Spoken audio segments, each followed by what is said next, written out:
लिए आपके लिए लेकर आए हैं बहुत ही इम्पोर्टेंट चैप्टर जो क्लास 12 का है और सेकेंड बुक का हम चैप्टर फर्स्ट पढ़ने जा रहे हैं जिसका नाम है किरण प्रकाश की रे ऑप्टिक्स।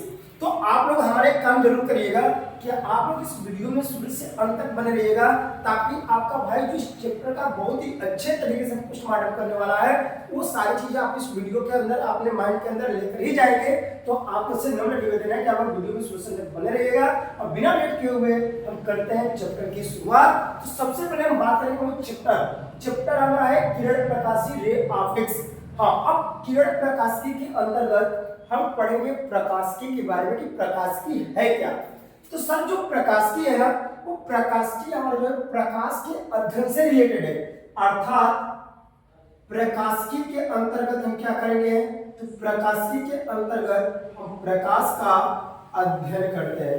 किसका अध्ययन करेंगे वो प्रकाश का अध्ययन करेंगे। तो अगर सिंपल सारी कोई पूछे कि ऑप्टिक्स क्या है प्रकाशिकी क्या है तो सिंपल से कहोगे कि प्रकाश का अध्ययन ही हमारा क्या है प्रकाशिकी है। चीजें याद हो गई। प्रकाश का अध्ययन हमारा क्या होता है प्रकाशिकी होता है। अब क्या हुआ मेरे प्यारे रसगुल्लों कि प्रकाशिकी को मुख्यतः दो भागों में डिवाइड किया गया था। कितने भागों में दो भाग। प्रकाशिकी आपको याद होगी प्रकाशिकी क्या है प्रकाश का अध्ययन प्रकाशिकी होता है। प्रकाशिकी को देखा गया मुख्य रूप से दो भागों में। सबसे पहला हमारा आया किरण प्रकाशिकी। सबसे पहला हमारा आया किरण प्रकाशिकी। क्या आया किरण प्रकाशिकी। और दूसरा हमारा बाबू दूसरा हमारा तरंग प्रकाशिकी। दूसरा क्या है तरंग प्रकाशिकी। आपको एक एक चीजें में 100% याद कर दूंगा, मेरा चैलेंज है और आप लोग भी लेकर जाइएगा ताकि हमारा भाई हमारे लिए इतना कर रहा है तो हम भी जरूर क्लास में इस चीज को याद करेंगे। तो प्रकाशिकी क्या है बाबू प्रकाशिकी का मतलब है प्रकाश का क्या करना अध्ययन करना। अब देखा गया कि प्रकाश की मुख्य रूप से दो प्रकार होते हैं। आप क्लास 11 में पढ़े होंगे कण के बारे में। अब कण में आप पढ़े थे कि जो कण होता है कण का कुछ गुण कण जैसा होता है और कुछ तरंग जैसा होता है। वैसे ही प्रकाशिकी के अंदर जब प्रकाश को देखा तो प्रकाश का जो देखा तो प्रकाश का कुछ गुण हमारे कण की तरह व्यवहार करते थे और कुछ जो हमारे तरंग की तरह व्यवहार करते थे। तो किरण प्रकाशिकी में हम क्या करेंगे कि प्रकाश को कण मान करके प्रकाश का अध्ययन किरण प्रकाशिकी के अंतर्गत प्रकाश का अध्ययन कण मानकर के किया जाता है। तो आपने क्या समझा किरण प्रकाशिकी के अंदर जो हम प्रकाश का अध्ययन करेंगे उसमें हम प्रकाश को क्या मानकर के अध्ययन करते हैं कण मानकर के अध्ययन करते हैं। सर तरंग प्रकाशिकी में क्या करते हैं तो तरंग प्रकाशिकी में प्रकाश का अध्ययन हम तरंग मानकर किया जाता है। क्या मानकर किया जाता है रसगुल्लों तरंग मानकर के किया जाता है। सर ये क्या बता रहे हैं सुनिए किरण प्रकाशिकी के अंदर हम जो प्रकाश का अध्ययन करते हैं उस प्रकाश को एक कण मान करके क्या करते हैं अध्ययन करते हैं। लेकिन तरंग प्रकाशिकी में जो हम प्रकाश का अध्ययन करेंगे उस प्रकाश को एक वेव मान करके अध्ययन करते हैं तरंग मान करके अध्ययन करते हैं। तो आपके माइंड में चीज चल रही होगी क्या सर आप बता रहे कि प्रकाश किरण भी है और प्रकाश तरंग भी है। जी हाँ आप एकदम सही सोच रहे हो। यानी कहने का मतलब यहाँ पर है कि जो प्रकाश है ये प्रकाश के अंदर ड्यूल नेचर है अर्थात द्वैत प्रकृति है। इसके अंदर दोहरा गुण है।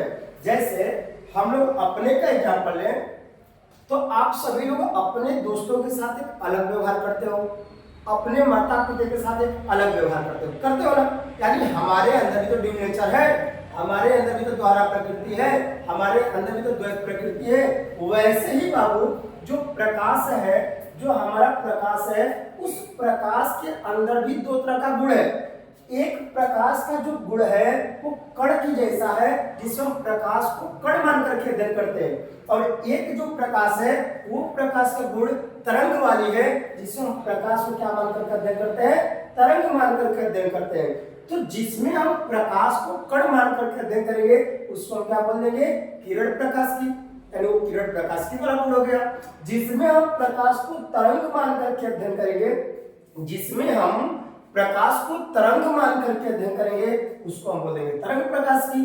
तो चीजें आपको याद हो गई कि किरण प्रकाश की क्या है, तो जिसमें प्रकाश को क्या मान करके अध्ययन करें, कण मान करके अध्ययन किया जाता है, और जिसमें प्रकाश का अध्ययन तरंग मान करके किया जाता है उसे बोलते हैं तरंग प्रकाश की। क्लियर।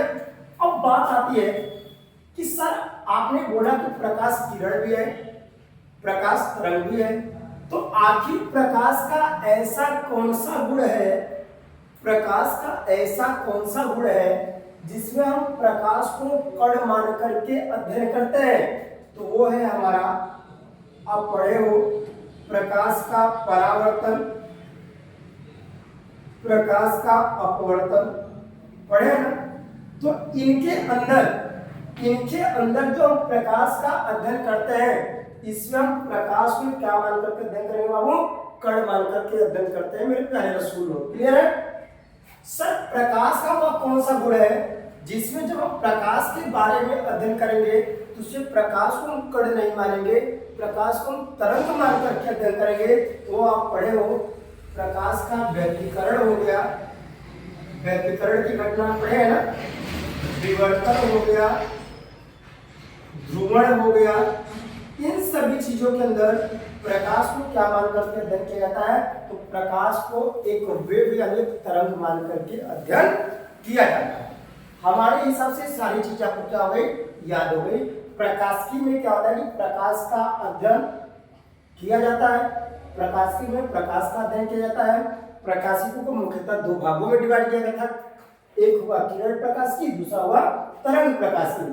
किरण प्रकाशिकी में क्या होता है बाबू, प्रकाश को हम कण मान करके अध्ययन करते हैं, और तरंग प्रकाशिकी में प्रकाश को हम तरंग मान करके अध्ययन करते हैं। तो इतनी चीज आपको याद रखेंगे। अब हम क्या करेंगे, इससे संबंधित प्रकाश के कुछ गुण पढ़ लेते हैं कि प्रकाश का गुण क्या है भाई, प्रकाश का गुण। और प्रकाश के गुण में सबसे पहला हम पढ़ेंगे बाबू कि जो प्रकाश है वो प्रकाश एक कणों का समूह है। प्रकाश कणों का, प्रकाश कणों का क्या है, समूह। प्रकाश के गुण में अगर कोई पूछेगा भाई प्रकाश का कुछ गुण बताइए, तो पहली चीज आप पढ़े हो कि किरण प्रकाश में जो प्रकाश है वो प्रकाश क्या है, कणों का समूह है। तो एक चीज आप समझ गए कि प्रकाश जो है कणों का क्या है, समूह है। दूसरी चीज अगर मान लीजिए ऐसे कई प्रकाश चल रहे हैं, अर्थात किरणों का क्या है, समूह है। तो यहां भी हमारी किरण है, और जो किरणों का समूह होता है, अर्थात जो किरणों का समूह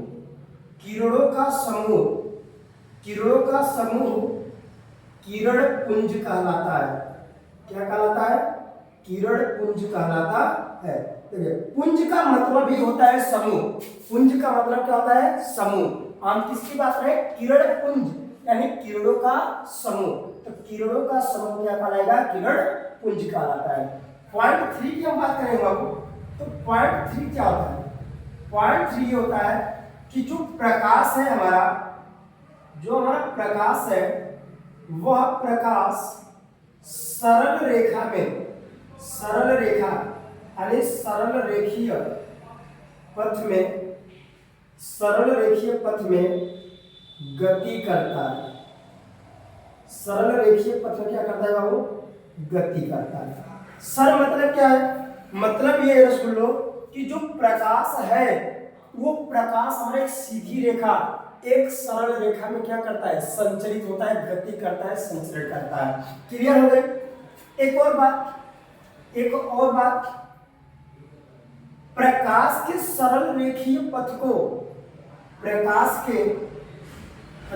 के प्रकाश के सरल रेखीय पथ को सरल रेखीय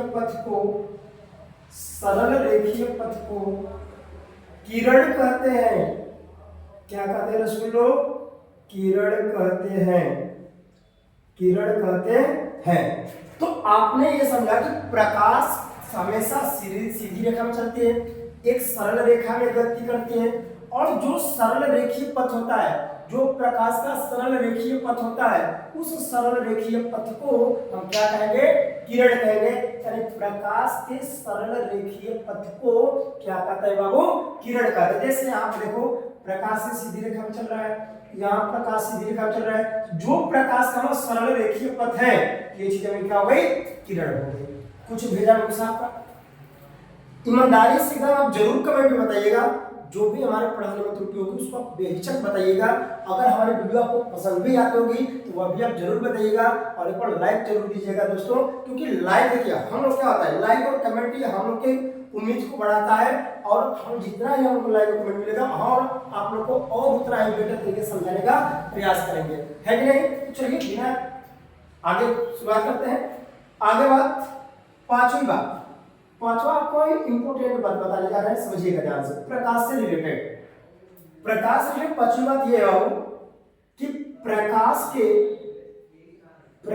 के संचरण के लिए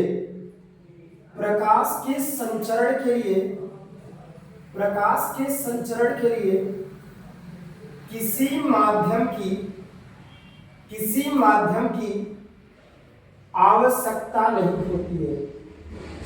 किसी माध्यम की आवश्यकता नहीं होती है। सर ये आप क्या बता रहे हैं? मैंने बताया बाबू कि प्रकाश जब चलता है ना, तो उस प्रकाश को चलने के लिए किसी माध्यम की आवश्यकता नहीं है, किसी माध्यम की आवश्यकता नहीं है। जैसे आप यहाँ पर देख सकते हो कि जैसे मान लीजिए कि मैं यहाँ पर इस तरह से पृष्ठ ले लिया और इसको ऐसे क्या कर दिया, बांट दिया। मान लीजिए ये वाला हमारा सॉलिड है, ठोस है, ये हमारा द्रव है, ये हमारा गैस है, और ये हमारा क्या है, निर्वात है। क्लियर? ये हमारा क्या है बाबू? निर्वात है। मैंने बोला कि प्रकाश के संचरण, प्रकाश के गमन करने के लिए किसी विशेष माध्यम की जरूरत नहीं होती है। जैसे यहाँ पर हमारे पास ठोस माध्यम है, द्रव माध्यम है, गैस माध्यम है, निर्वात माध्यम है, तो यहाँ पर अगर प्रकाश को ऐसे भेजोगे तो प्रकाश हमारे ठोस में भी चल जाएगा, प्रकाश हमारे द्रव में भी चल जाएगा, प्रकाश हमारे गैस में भी चल जाएगा, और प्रकाश हमारा निर्वात में भी चल जाएगा। इसके लिए किसी विशेष माध्यम की आवश्यकता नहीं है। लेकिन अगर हम बात करें ध्वनि साउंड, जो हमारे कानों को सुनाई देती है, जो हमारे कानों को सुनाई देती है, क्या होती है? ध्वनि होती है। ध्वनि के संचरण के लिए माध्यम की आवश्यकता होती है। ध्वनि को चलने के लिए हमेशा माध्यम की क्या होगी? आवश्यकता होगी। लेकिन प्रकाश के चलने के लिए किसी माध्यम की आवश्यकता नहीं है, प्रकाश हर एक चीज में चलता है। क्लियर हुई चीज? तो सर प्रकाश जब चलता है तो आप समझ गए कि प्रकाश के किसी माध्यम की आवश्यकता नहीं है। बट एक चीज याद रखिएगा कि जो प्रकाश का वेग है, प्रकाश का वेग माध्यम पर निर्भर करता है। प्रकाश का वेग माध्यम पर निर्भर करता है। प्रकाश का वेग माध्यम पर निर्भर करता है। अर्थात माध्यम बदलने पर प्रकाश की चाल बदल जाती है। क्या समझा आपने? आपने ये समझा कि सर प्रकाश के चलने के लिए तो किसी माध्यम की आवश्यकता नहीं है, लेकिन एक चीज है, अगर प्रकाश जिस माध्यम से गुजरेगी, प्रकाश जिस माध्यम से गुजरेगी, उन अलग अलग माध्यमों में प्रकाश की चाल भी क्या होती जाएगी? बदलती जाएगी। उन अलग अलग माध्यमों में प्रकाश की चाल भी क्या होती जाएगी? बदलती जाएगी। तो आपने यहां से कुछ पढ़ लिए प्रकाश के गुण। एक और चीज जान लीजिए कि जो प्रकाश है वो प्रकाश हमारा अदृश्य है। क्या होता है बाबू? अदृश्य होता है, जो हमारी आंखों को दिखाई नहीं देता। क्लियर है? हाँ, एक और चीज आपको इंपॉर्टेंट बता दे रहा हूं सर, प्रकाश कैसी तरंग है? हम पढ़े हैं ना कि प्रकाश को तरंग मान करके भी अध्ययन करते हैं, लेकिन अभी हम जो चैप्टर पढ़ेंगे फर्स्ट चैप्टर किरण प्रकाश की, तो आपको साफ सुना है किरण, यानी इसमें हम प्रकाश को क्या मान करके अध्ययन करने वाले हैं? कण मान करके अध्ययन करने वाले हैं। लेकिन अगर कोई पूछ दिया कि प्रकाश हमारी कौन सी तरंग है, याद रखना बाबू, प्रकाश हमारा EMW तरंग है, BMW नहीं, EMW, इलेक्ट्रोमैग्नेटिक वेव, यानी बोले तो विद्युत चुंबकीय तरंग। तो प्रकाश में कौन सी तरंग है? विद्युत चुंबकीय तरंग है। और विद्युत चुंबकीय तरंगों का गुण क्या होता है समझना। विद्युत चुंबकीय तरंग का जो गुण होता है ना, उसमें प्रकाश अगर ऐसे भी वेग से गतिमान है तो प्रकाश का वेग साथ ही साथ विद्युत क्षेत्र और चुंबकीय क्षेत्र तीनों एक दूसरे के क्या होते हैं? लंबवत होते हैं। ये विद्युत चुंबकीय तरंगों का गुण होता है। क्लियर? तो विद्युत चुंबकीय तरंग जो होती है उनका गुण ये होता है कि जो प्रकाश का वेग है वह वेग, उसका जो विद्युत क्षेत्र E है और चुंबकीय क्षेत्र जो B है, ये तीनों एक दूसरे के क्या होते हैं? लंबवत होते हैं। क्योंकि इसके बारे में हम लोग तरंग प्रकाश में पढ़ने वाले हैं सेकंड चैप्टर में, तो इससे कोई मतलब नहीं यहाँ तक आपको समझ में आ गया कि नहीं आ गया। अगर वीडियो आपको अच्छा लगा होगा तो एक बार लाइक जरूर करिएगा, उसको फ्लैग स्क्रीनशॉट लीजिए, फिर चलते हैं आगे। कि हरे राम हरे राम राम राम हरे हरे, कि हरे कृष्ण हरे कृष्ण कृष्ण हरे हरे, हरे राम राम राम हरे हरे।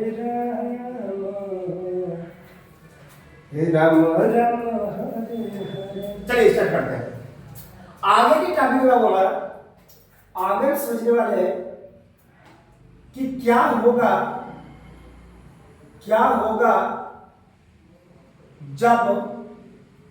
जब प्रकाश के माध्यम को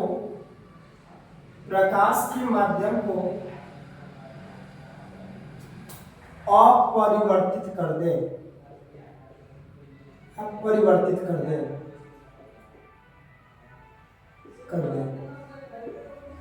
यानी क्या होगा जब हम प्रकाश के माध्यम को क्या कर दे बाबू? बदल दे। समझिएगा बहुत अच्छे तरीके से इस चीज को। क्या होगा जब प्रकाश के माध्यम को क्या कर दे? बदल दे, परिवर्तित कर दे, बदल दे। क्लियर? समझिएगा। यहां पर बाबू समझो, यहां पर एक पृष्ठ है, यहां पर एक पृष्ठ है जिसको हम बोल रहे हैं पृथ्वीकारी पृष्ठ। यह हमारा कौन सी पृष्ठ है? ये हमारी पृथ्वीकारी पृष्ठ। सर पृथ्वीकारी पृष्ठ क्या होता है? पृथ्वीकारी पृष्ठ वो होता है जो दो माध्यमों को क्या कर दे? बांट दे। यानी वह पृष्ठ जो दो माध्यमों को क्या कर देता हो? बांट देता हो, अलग अलग का देता हो, वो हमारा होता है पृथ्वीकारी पृष्ठ। अच्छा, मान लीजिए इधर हमारा एक माध्यम है, यह हमारा माध्यम फर्स्ट है और ये अंदर हमारा माध्यम, ये अंदर का माध्यम क्या है? माध्यम 2 है। समझिए ध्यान से।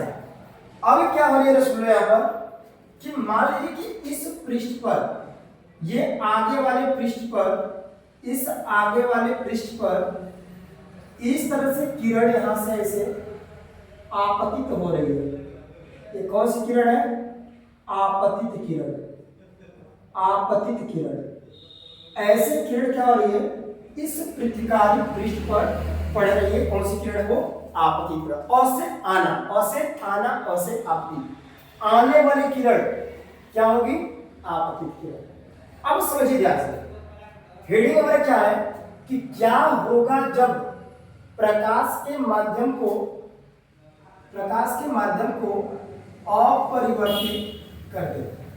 तो यहां से हमारी प्रकाश माध्यम 1 से चलते हुए आ रही है, चलते हुए आ रही है, और आकर के माध्यम 2 की सतह पर क्या हो गई, टकरा गई। जब यहां पर टकराएगी तो हमको यहां से 3 कंडीशन देखने को मिलेगा। सबसे पहला कंडीशन देखने को ये मिलेगा कि प्रकाश जिस माध्यम से आ रहा है उसी माध्यम में वापस लौट जाएगी। ध्यान समझिएगा, रटने वाली कोई काम नहीं, रटने वाला कोई काम नहीं होता है। जो भी पढ़ोगे मैं चैलेंज दे रहा आपको, क्लास हो याद कराऊंगा, क्लास में 100% याद करा दूंगा। हमने माना कि जब यहां से प्रकामात्मक मान से हमारी किरण चलते हुए आ रही है, और ये आने वाली किरण माध्यम 2 तक जो पहुंचेगी, आकर के पृष्ठ में टकराएगी, तो क्या क्या हो सकता है। तो मैंने माना कि भाई पहली चीज तो ये हो सकती है कि प्रकाश जिस माध्यम से आ रहा है उसी माध्यम में वापस लौट जाएगी। ये घटना हो सकती है। दूसरी घटना क्या हो सकती है भाई, दूसरी घटना ये हो सकती है कि जब यानी पहला तो पढ़े कि प्रकाश जिस माध्यम से आ रहा है उसी माध्यम में से वापस लौट जाएगा। दूसरा सर क्या हो सकता है, दूसरा ये हो सकता है कि जब प्रकाश एक माध्यम से दूसरे माध्यम में जा रही है तो हो सकता है अपने माध्यम से, अपने मार्ग से क्या हो जाएगी, विचलित हो जाएगी। क्यों हो जाएगी सर, क्योंकि अभी आप प्रकाश के गुण में पढ़े हो कि माध्यम बदलते हैं तो प्रकाश की चाल भी क्या हो जाती है, बदल जाती है। तो अगर यहाँ पर प्रकाश की चाल कुछ और है, अब माध्यम में दूसरे में आएगी तो प्रकाश की चाल कुछ और हो जाएगी, तो इसलिए अपने माध्यम से क्या हो जाएगी, थोड़ा सा अपने मार्ग से विचलित हो जाएगी। तो दूसरा कंडीशन ये हो जाएगा कि प्रकाश एक माध्यम से दूसरे माध्यम में जाने पर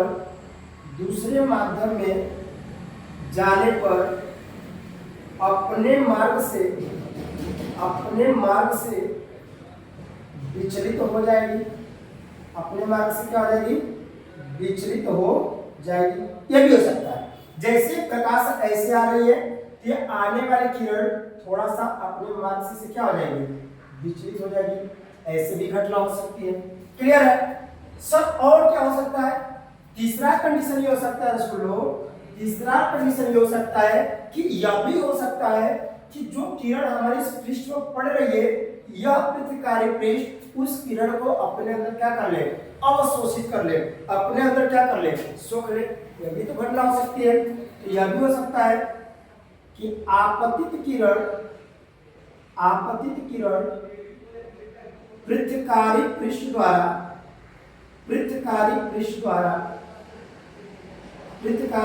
द्वारा अवशोषित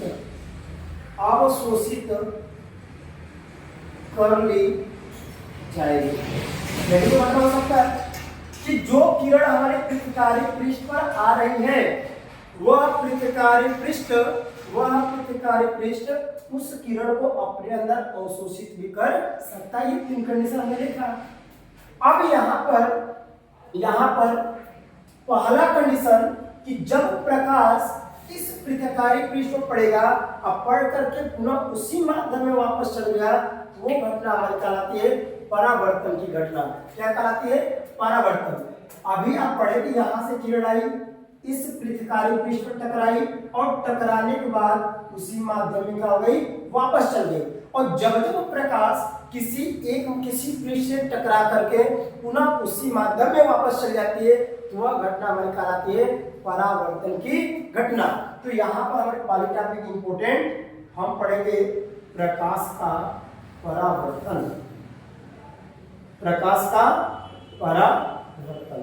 ध्यान दीजिएगा अच्छे तरीके से। सर प्रकाश का परावर्तन क्या हो गया, सर हमको तो ये चीजें याद हो गई होगी। अभी आपने बताया कि जब प्रकाश किसी माध्यम से चलते हुए आ रही है, जब प्रकाश किसी माध्यम से चलते हुए आ रही है और आ करके किसी पृष्ठ से अगर टकरा जाए और टकरा करके फिर गलती से उसी माध्यम में वापस चल गई, वही तो चीज हमारी परावर्तन होती है।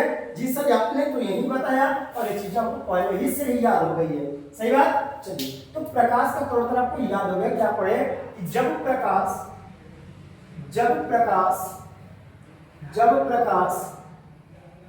किसी चिकने या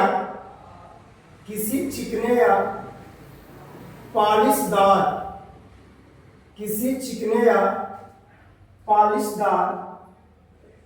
पृष्ठ से टकराती है, किसी चिकने या पॉलिशदार पृष्ठ से टकराती है और टकराने के बाद उसी माध्यम में वापस लौट जाती है, तो इस घटना को प्रकाश का परावर्तन कहते हैं। प्रकाश का क्या कहते हैं? परावर्तन कहते हैं। तो दोस्तों, हमारे हिसाब से आपको ये चीजें याद हो गई होगी कि सर जब प्रकाश किसी पॉलिशदार या चिकने पृष्ठ से टकराती है, यहाँ पर देखिए आकर टकराई और टकरा करके अगर उसी माध्यम में वापस चल गई है, तो वो चीज हमें कहलाती है प्रकाश का परावर्तन। सर जो किरण आ रही है उस किरण को हम बोलते हैं आपतित किरण। जो पृष्ठ से टकरा करके जा रही है, तो पृष्ठ से टकरा कर जो जाने वाली किरण है वो हमारी होती है परावर्तित किरण। ये कौन सी किरण हो गई? परावर्तित किरण। और ये जहां पर आकर के, ये आपतित किरण आकर के जिस बिंदु पर मिलती है, पृष्ठ के जिस बिंदु पर मिल जाती है, उस बिंदु को हम बोलते हैं आपतन बिंदु। तो क्या समझा आपने? जो किरण अगर आ रही है, जिस किरण का परावर्तन हो रहा है, वो आने वाली किरण अ से आना, अ से आपतित, तो आने वाली किरण को हम आपतित किरण कर देंगे। अब आपतित किरण जब इस पृष्ठ पर आ रही है, तो कहीं ना कहीं तो आकर के मिलेगी, ये सर जरूर मिलेगी। तो जहां पर ये आकर के अगर इस बिंदु पर मिल गई, तो ये बिंदु हमारा कौन सा बिंदु हो जाएगा? आपतन बिंदु। और जैसे ही इस पृष्ठ पर टकराएगी, तो टकरा करके पुनः उसी माध्यम में वापस चल जाएगी, तो आपतन बिंदु से जो जाने वाली किरण है वो हो जाएगी हमारी परावर्तित किरण।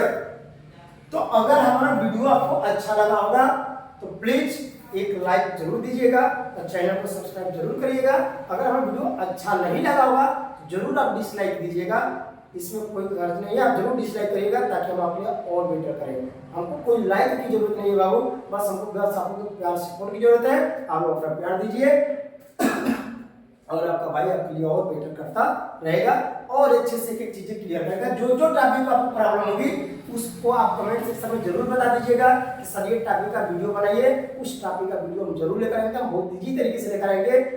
हमारे भरोसा करिए कि वो चीज आपको 100% क्लियर करा दी जाएगी क्लास में ही। ठीक है, तो मिलते हैं फिर अगले वीडियो में। धन्यवाद।